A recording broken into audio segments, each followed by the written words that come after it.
大家一个问题，大家觉得在地球的内部会有一个文明的存在吗？如果它存在，会有可能以怎样的方式来存在呢？嗨，大家好，今天我们就来聊一聊蜥蜴人所认知的世界。大家可能都听过一些蜥蜴人的传说吧？在1998年的瑞典，一个深山老林里面，那里呢有一个非常破旧的小木屋，屋的主人呢，他的名字叫 EF， 因为呢在深山老林里面，平常这里是不会有人过来的。直到有一天，有一个陌生的女人敲响了他的门。这个女人呢看起来非常的普通，头发是黑色的，她看起来呢也跟我们亚洲人是一样的，而且她穿着的衣服也是很普通，跟我们平常人也没什么两样。但是不知道为什么 EF 总觉得她非常的奇怪，因为呢她总是向她打听人类的事情，但是在跟她的聊天过程中，又感觉呢她对地球的一切都非常的熟悉。EF 在跟她见了几次面之后，他们就熟悉了起来。女人呢就跟她坦白说，实际上她并不是人类，而是来自地球中心的爬虫人，她的名字叫做莱瑟塔。她还向 EF 展示了她最真实的样子，她是有着灰绿色的皮肤，上面有着鳞片一样的纹理，她的眼睛的瞳孔就好像猫的眼睛一样。EF 在知道这个事情之后，他就把这个事情告诉了他的好朋友，叫做欧莱克的。后来在 EF 的安排下，欧莱克就来到他的小木屋，跟莱瑟塔进行了2次访谈。他们谈了什么呢？主要是关于地球和人类的秘密。访谈一开始，莱瑟塔就直截了当的表明说，我说的这些你们可能会觉得非常的不可思议，但是呢我还是要告诉你们，因为我们的种族已经在地球上面存在了数千万年，我们并不是外星人，而是地球的原住民，并且呢，在6500万年前，恐龙也不是因为小行星的撞击而灭绝的。真正的原因你们可能不太相信，它是来自一场外星战争。有2只呢非常强大的外星种族，他们为了争夺地球的资源展开了战争。一方呢主要是来自南河3星系的类人族，另一方呢则是来自平行宇宙气泡中穿越过来的爬行族。他们用了一种毁灭性的武器，引发了全球性的生态灾难。你们人类呢，管它叫做核子冬天。在这里面，大部分的生命，包括恐龙呢，都在这场灾难中灭绝了。但是很幸运的是，我们的祖先活了下来，并且在接下来的数千年中进化为了智慧生命。实际上呢，这颗星球从未真正属于过你们，而是我们的家园。按你的意思来说，地球是你们的家园，那地球不属于我们咯？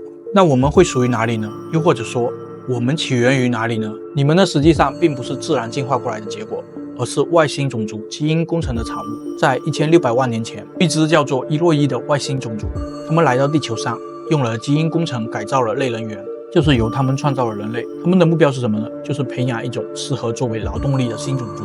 最早人类的文明大约在70万年前就已经出现了，在那个时候呢，就已经出现了相当发达的科技。但是这些文明多次被伊洛伊给终结了。你们现在的文明啊，已经是第7次的文明了，不可能吧？我们是第7次实验？那为什么我们会对过去的文明一无所知呢？这主要是伊洛伊呢，在你们的大脑中植入了认知陷阱。当你们试图探索一些真相的时候，这些陷阱呢，就会阻止你们得到一些正确的结论。即使呢，你们发现证据的时候，你们自己本身也会本能的否认它的真实性。比如说，你们在觉得一个事情发现它的证据的时候，但是呢，你们常常又会怀疑啊，它这个事情到底是真的还是假的呢？这样吗？如果按你这样说的话，地球也是你们的家园，为什么我们从来都没有见过你们这些生物呢？实际上，在5000年前，我们跟伊洛伊发生了最后一次战争，他们使用声波武器摧毁了我们很多在地底下面的城市，我们也摧毁了他们在地表上面的设施。最终，他们离开了地球。这个时候，我们就彻底决定要搬到地下面去。为什么呢？主要是为了避免再次被外星种族给干扰到。其实，我们主要是生活在地下的洞穴当中。这些洞穴呢，分布在北极、南极还有中亚等等地区。实际上，我们的城市中呢是有人工的太阳、空气循环技术，还有气候控制技术的。我们是完全可以自给自足的。地下的生活可能比你们想象的还要舒服很多。至于为什么没有人发现我们呢？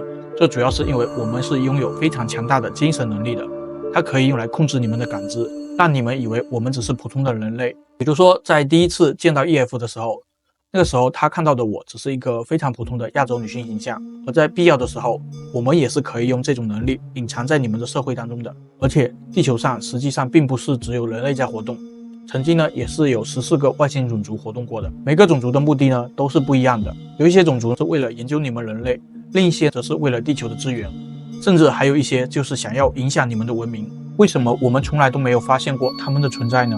你们的政府实际上早就知道这些外星种族的存在了，但是他们还是选择向大众隐瞒。你们的政府跟某一些外星种族达成了秘密协议，允许他们进行有限的活动，用来换取最先进的科技。如果这是真的，那政府为什么要隐瞒它呢？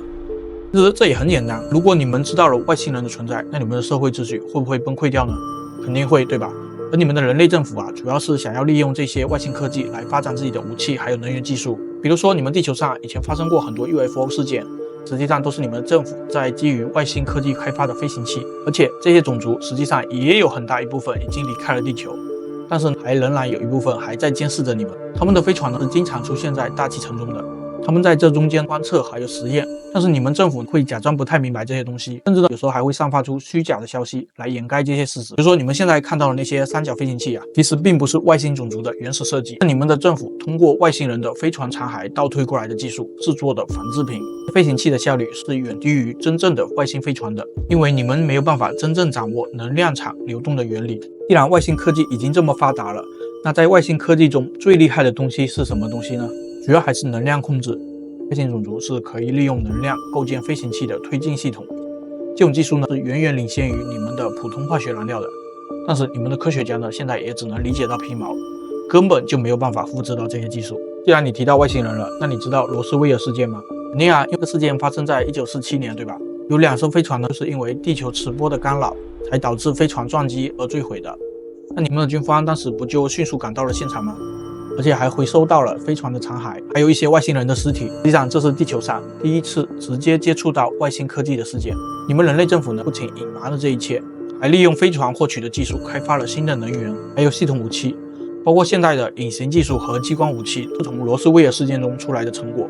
为什么他们不选择公开真相呢？其实我在前面已经回答过这个问题了，因为你们的普通人呢，如果知道了真相，你们的社会可能会瞬间瓦解。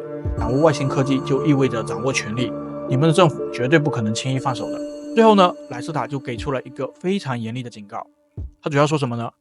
他主要说的是，人类需要意识到，地球从来不只是人类自己的家园，外星人的种族干预从来都不会停止，而人类的未来呢，可能会因为他们的计划而去改变。人类需要自己觉醒，突破外星人的限制，来寻找到自己的道路，否则人类有可能会像之前的6次文明一样被终结掉。这就是莱瑟塔档案的故事。不知道大家对这个故事有什么看法？那大家如果喜欢我的视频，可以点赞、订阅、加分享，感谢大家。